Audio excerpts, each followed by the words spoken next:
আকাশবাণী শিলচর আঞ্চলিক সংবাদ পড়ছি সৌমিত্র চৌধুরী। নতুন ফৌজদারি আইন, ভারতীয় ন্যায় সংহিতা, ভারতীয় নাগরিক সুরক্ষা সংহিতা এবং ভারতীয় সাক্ষ্য অধিনিয়ম আজ থেকে সমগ্র দেশে কার্যকর হচ্ছে। সংসদের গত শীতকালীন অধিবেশনের সময় এই তিনটি বিল আইনে পরিণত হয়েছিল। নতুন তিনটি আইন ভারতীয় নাগরিকদের জীবনে সহায়ক হবে বলে আশা করা হচ্ছে। নতুন ফৌজদারি আইনগুলির বিভিন্ন উল্লেখযোগ্য দিক হচ্ছে ঘটনার অনলাইন অবগতিকরণ, যে কোনো থানায় মামলা দায়ের করার সুযোগ এবং ঘটনার অভিযোগকারীদের দ্রুত এজাহারের প্রতিলিপি প্রদান করা সম্ভব হবে। এছাড়াও কোনো ব্যক্তিকে গ্রেফতার করা হলে ওই ব্যক্তির স্থিতি সম্পর্কে তার নিকট আত্মীয়কে অবগত করতে হবে। নতুন আইন তিনটিতে মহিলা এবং শিশুদের বিরুদ্ধে সংগঠিত অপরাধের তদন্ত অগ্রাধিকারের ভিত্তিতে সম্পূর্ণ করার উপর গুরুত্ব আরোপ করা হয়েছে। এ ধরনের মামলা নথিভুক্ত হলে 2 মাসের মধ্যে মামলাগুলির নিষ্পত্তি করতে হবে।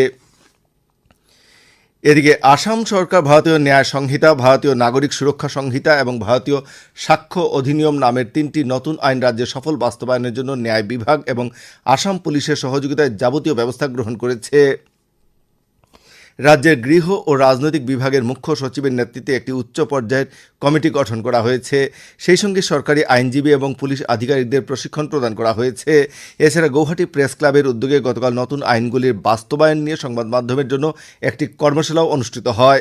কর্মশালায় অংশগ্রহণ করে আসাম পুলিশের অপরাধ অনুসন্ধান শাখার অতিরিক্ত সঞ্চালক প্রধান মুন্না প্রসাদ গুপ্তা জানান যে নতুন আইনে শাস্তি প্রদানের পরিবর্তে ন্যায় প্রদানের ব্যবস্থা করা হয়েছে।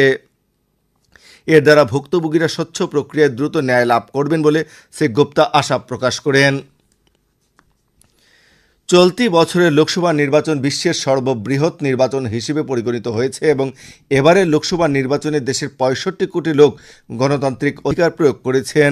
গতকাল আকাশবাণীর মন কি বাত অনুষ্ঠানে অংশ নিয়ে প্রধানমন্ত্রী নরেন্দ্র মোদী বলেন যে বিশ্বের অন্য কোনো দেশে কখনো এত সংখ্যক লোক গণতান্ত্রিক অধিকার প্রয়োগ করেননি। লোকসভা নির্বাচনে দেশের সংবিধান ও গণতান্ত্রিক ব্যবস্থার প্রতি পুনরায় আস্থা প্রকাশ করার জন্য প্রধানমন্ত্রী দেশবাসীকে ধন্যবাদ জানিয়েছেন। এবছর বিশ্ব পরিবেশ দিবস উপলক্ষে আরম্ভ করা এক পেড় মাকে নাম নামের বিশেষ অভিযানের কথা উল্লেখ করে শ্রী মোদী সমগ্র দেশের জনসাধারণকে মায়ের সঙ্গে একটি গাছের চারা রোপণ করতে বা একটি চারা মায়ের নামে উৎসর্গ করতে আহ্বান জানিয়েছেন। প্রধানমন্ত্রী আকাশবাণীর সংস্কৃত বুলেটিন সম্প্রচারের গতকাল 50 বছর পূর্ণ হওয়ার জন্য আকাশবাণী পরিবারের প্রতিও শুভেচ্ছা জ্ঞাপন করেন। রাজ্যের স্বাস্থ্য, শিক্ষা ও গবেষণা বিভাগের আয়ুক্ত সচিব সিদ্ধার্থ সিং স্বাস্থ্য ও পরিবার কল্যাণ বিভাগের আয়ুক্ত সচিবকে পত্র পাঠিয়ে সরকারি চিকিৎসকদের নিজের কর্তব্যের সময়কালে ব্যক্তিগত হাসপাতালে চিকিৎসা প্রদান না করতে নির্দেশ জারি করেছেন। উল্লেখ্য, গত 27 জুন মুখ্যমন্ত্রী ডক্টর হিমন্ত বিশ্ব শর্মা বরপেটার ফখরুদ্দিন আলী আহমেদ চিকিৎসা মহাবিদ্যালয় হাসপাতাল পরিদর্শন করে কর্তব্যের সময় চিকিৎসকরা যাতে কোনো ব্যক্তিগত হাসপাতালে ব্যস্ত না থাকেন সে বিষয়ে ব্যবস্থা গ্রহণ করতে নির্দেশ দিয়েছিলেন। আজ করিমগঞ্জ জেলার 41তম প্রতিষ্ঠা দিবস বিভিন্ন কার্যসূচির মধ্য দিয়ে পালন করা হচ্ছে। এই উপলক্ষে সকাল 8টায় করিমগঞ্জ পৌরসভার ব্যবস্থাপনায় শহরে মনীষীদের প্রতিমূর্তিতে এবং ডাকবাংলো প্রাঙ্গণের শহীদ বেদিতে পুষ্পার্ঘ্য অর্পণ, সকাল 10টায় জেলা স্বাস্থ্য যুগ্ম সঞ্চালকের ব্যবস্থাপনায় রক্তদান শিবিরের আয়োজন করা হয়েছে।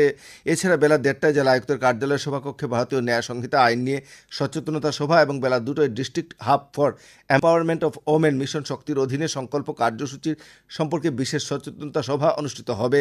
জেলা আয়ুক্ত মৃদুল কুমার যাদব জেলা সব বিভাগীয় প্রধানদের নিজ কার্যালয়ে প্রতিষ্ঠা দিবস উদযাপন করতে এবং জেলা স্তরে কার্যসূচিতে অংশগ্রহণ করতে আহ্বান জানিয়েছেন।